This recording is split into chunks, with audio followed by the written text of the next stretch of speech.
నేను వేరే పని మీద పడి నా పిల్లల్ని కేవలం 20 నిమిషాలు మాత్రమే పట్టించుకోలేదు. ఇంకా చూడండి 20 నిమిషాల్లో నా ఇల్లు అసలు ఎంత అందంగా చేసిండ్రో ఇద్దరు కలిసి.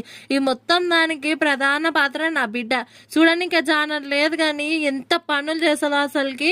ఆ ర్యాగులు ఉన్న గిన్నెలు అన్ని తీసి వాళ్ళ అన్నయ్యకి ఇస్తే వాళ్ళ అన్నయ్య ఇల్లంతా సదిరిపెట్టి. అసలు మేము చిన్న ఉన్నప్పుడు ఏదైనా తిక్క పని చేస్తే మా అమ్మ గుడ్లు ఇంత పెద్దగా పెడితే భయపడి మా సంగ కూర్చుంటుంటే మా అమ్మ మొహానికే.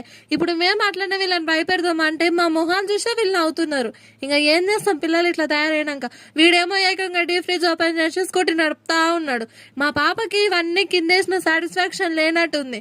గుల్లిగడ్డలు కింద పోయిన ఇంకే ట్రే వస్తలేదని అది పట్టుకొని ఏడుస్తా ఉంది. పాపం దానికి వచ్చిన అన్ని కష్టాలు ఎవరికి రావద్దు అనిపించింది నాకు. ఇంకా ఓ తిక్కు వంట పని ఉందో, ఓ తిక్కు వేరే పనులు ఉన్నాయి. ఇవన్నీ ఎప్పుడు తీసి పెట్టాలా దేవుడా అని తిక్కు ఆలోచించుకుంటా కూర్చుంటే మా ఆయన కరెక్ట్ టైంకి వచ్చింది. ఇక నేను పిల్లలకి అన్నం తినిపిస్తుంటే ఇల్లు చూసి పాపం ఎట్లా చేసుకుంటది అబ్బా అనుకున్నాడేమో. మొత్తం నీట్ గా తనొక్కడ సదిరి పెట్టేసినాడు. మా ఆయన ఓపికకి మా ఆయన నాకు చేసే హెల్ప్ కి ఒక సబ్స్క్రైబ్ పెట్టండి. బాయ్.